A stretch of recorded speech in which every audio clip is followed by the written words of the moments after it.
Игчлэн өмнөгүй.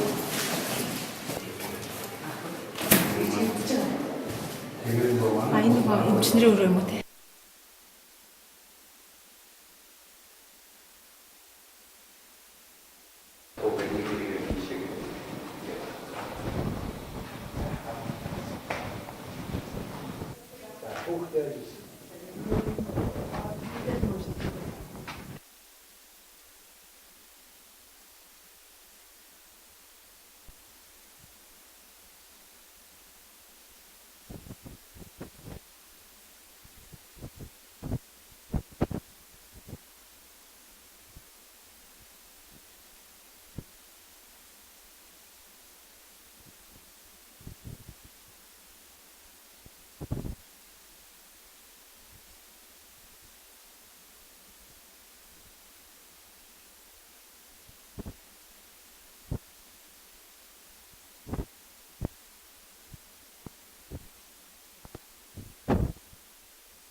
Яг хүүхдийн настай санагдаж 2 сарын 1 хүртэл байлж өндөр гэж үзэж байгаа шүү. Тэгээ 1 сарын 2 дахь 3 7 Эрүүл мэндийн сайдын тушаал гараад тэгээд энэ амралтын өдрүүдээр нийслэлийн хэмжээнд байгаа хүүхдийн эмнэлэг за ор одоо нэмэгдэж тавьсан одоо нэмэлт боломжууд төрхий одоо энэ хүүхдийн одоо эмчилгээний бүх хэл газруудаар одоо хорж явж байгаа. Тэгээ өнөөдөр бол би бас 2 дугаар амьдаг Чингэлтэй дүүрэг, Баянзүрх дүүрэг.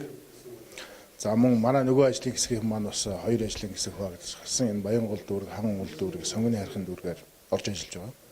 Ерөнхийдөө бас сайдын өгсөн үүрэг даалгаврын дагуу бол яалтаа дутагдaltaй байгаа асуудлуудыг газар дээр шийдэх. За дээрэс нь энэ хүүхдийг шалан дээр, орон дээр хүлээлгийн байлгахгүй байх тийм ээ. Ийм асуудлуудыг бол шийдэж явж байгаа. Ирэх хүүхээ одоо албан тушаалтангууд бас эмнэлгүүдээрээ явж шийдэж байна. За өнөөдрийн дутагдaltaй асуудлууд бол бас ганц нэг байна. Гэхдээ бол хүүхдийн өвчлөл ихтэй. Ялангуяа одоо бол энэ өвчлөлийн одоо пик час гэдэг одоо хүндрэлтэй цаг үе нь бол одоо 1-2 сарда илэрнэ гэдэг байгаа тийм ээ. Одоо бол ачаал ихтэй байна. 2 дугаар эмнэлэг дээр ихэд бид бас энд хурж ирээд 25 ортой 25 ор дээр дахиад энэ хүндэрсэн үед нь яаж нэмж ор тавих уу, дэлгэх үү гэдэг асуудлыг бас судалж явж байгаа. Уламжлалтын эмнэлгийн бас нэг 20 гаруй орыг бас нөөц бололцоонд нь эмнэлэг дотроо бас энд бол нэг 30-аад орыг бол дэлгэж болох боломжтой бол харагдаж байгаа. Өчигдөр Монгол Улсын засгийн газрын хуралдаан дээр эрүүл мэндийн сайд бас энэ хүүхдийн өвчлөлийн талаар томоо төс өвчний энэ дархалт дэглэлтийн үетэй холбогдуулаад засгийн газрын хуралдаан дээр 2.4 тэрбум төгрөгийг бол шийдүүлсэн. Тэгэхээр бол энэ хөрөнгөн дээр бол энэ одоо хүндрэлтэй байгаа томоо өвчний дэглэлтэй байгаа энэ үед бол шаардлагатай тоног төхөөрөмж, ор нэмэгдүүлэх. Дээрээс эм тарианы хүртээмж, тэнд өдөр шөнөгүй ажиллах эмч совилогч нарын бас одоо илүү цагийн хөлс хөдөлмөрийг тусгасан санхүүжилтийг шийдэж өгсөн. Тэгэхээр Бид бол дэгдэлтийг том дэгдэлтийг бол одоо энэ цаг мөчөөс эхлээд 1 сард 2 сард бол одоо хамгийн өндөр үеийн авна гэж тооцож байгаа. Тийм учраас эмнэлгүүдээрээ явж хүүхдүүдийг одоо газар дээр шалан дээр коридор дээр байлгахгүй байх. Аль болох орон нэмэгдүүлэх, боломж болцоогийн дээд зэгээр дайчилж ажиллах. За магадгүй түрүүний хэлсэн одоо хамгийн их өндөр ачаалттай үед нь бол яаж орны тоогоо нэмэгдүүлэх вэ? Ачааллаа одоо яаж тэнцвэржүүлэх үү гэдэг асуудлуудыг судалж явж байгаа. Баянгол дүүрэг за сонгон хайрхан дүүрэг дээр бас өрхийн эмнэлгийн эмчин нар нь өглөө эрт ажилдаа ирэхгүй, үзлэг онцлогоонд бас анхаарал хандуулахгүй байгаа гэсэн мэдээлэл ирсэн. Би бас газрынхаа дарга эмнэлгийн тусламжийн газрын дарга газар дээр нь очиж асуудлыг шийдвэрлэж байгаа. Хан уул дүүрэг дээр бас эмч эрүүл мэндийн зарим нэг ажилтнууд ажлын хариуцлага алдаж ажилдаа эрт ирээгүй. За совлогч нар нь бас одоо коридортоо өндөр халуунтай хүүхдийг үлдээж үйлчлээгүй бас 2-3 цаг болгож хүлээлгэсэн асуудал өнөөдөр гарсан байлаа. Энийг бид тухайн шатны удирдлагууд нь өнөөдөр үүрэг даалгавар өгж байна. Тэгээд энэ алдаануудыг засаж байгаа. Ер нь бол энэ ажлын ачааллын үед амралтын өдөр тэр дундаа одоо энэ хүүхд томуу төс төвчний их дэгдэлтийн үед бол эмч нар, совлогч нар ажлын ачааллаа тэнцвэржүүлж, хариуцлагатай ажиллаж өөрийнхөө үүрэг даалгаварт хариуцах ажлыг бол өндөр одоо бэлтгэлтэйгээр хийж гүйцэтгэх зүйтэй.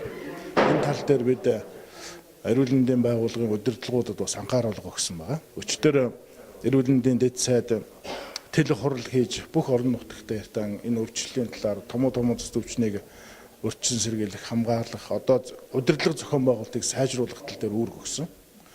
Эрүүл мэндийн сайдын бас тушаал гарч орон нутагт эрүүл мэндийн байгууллагуудад мөрдөгдөн ажиллаж байгаа. Энэ одоо мөрдөж ажиллах, сахилга бат хариуцлагыг дэвшлүүлэх энэ ажлын хүрээнд тэр ажлын ачааллыг нэмэгдүүлэх, сайжруулах, хариуцлага тооцох ажлыг бол бид шатанд даваад хэрэгжүүлээд явж байгаа. Эрэгтэй хүнд байсан бүр амьсгал нь айгүй гүн ингээд тавирга нь хонхоогоод амьсгалж чадахгүй, босч чадахгүй өнхрөөлөдөг байсан. Тэгээ одоо бүр тоглоо цахилгагуудаа гарч гөөх гэдэг. Айгүй гоё. Таанаас хүүхдүүд яагаад хөндрүүлж вэ? Ууг нэмчилгээ хийгээл яваад байсан. Хаанаас ямар эмчилгээ? Би 70 одоо гэдэг эмнэлэгт эмчилгээ хийлгэж байсан. Бараг 2-7 хоног эмчилгээ хийлгэсэн. Байн үзүүлэл эмчилгээ хийлгэлсэн. Үгүй эхлээд хувийн эмнэлэгт. Тий 7 одоо гэдэг. 7 одоо. Тий 7 одоо гэдэг нөгөө гэмтлийн тэнцээ байт юм билэ. Хороололд. Тэнцээ үзүүлэл байсан. Тэгээ одоо ингээд зүгээр болчихно гэсэн чи бүр юу яц. Эмэн дуусаад шууд хүндэрсэн. Эмэн дуусаад маргааш нь босч чадхаа байлаа. Тийм тэгэл улсын эмнэлгээ бараадсан. Тэгээ ирээл айгүй хурдан 3 хоноо л айгүй гоё болчихлоо шин. Баярлалаа гэж хэлмээр байна. Өстой бүх баярлалаа тий. Маш их тусалж байгаа, хүчээ гаргаж байгаа. Маш их баярлалаа гэж хэлээ. Өдөр шөнөгүй л бас гүйж байгаа хөрхөө. Бүгд маш их тусалсан. Өстой их баярлж байгаа. Нотхон жаргал, хүүхдийн хэмж, энэ нотхон жаргал.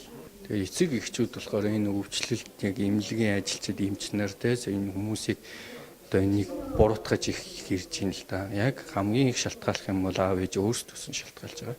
Тийм учраас олон нийтийн цугласан газар, дийлгүүр хоршоо тийм газруудаар хүүхдүүдэд бити авч яваач. Бүр онцгой шаардлагагүй бол ямар ч тийм авч явах гадуур хүүхдээ авч явахгүйгээр гэртээ байх шаардлагатай байна гэж хэлмээр байна да.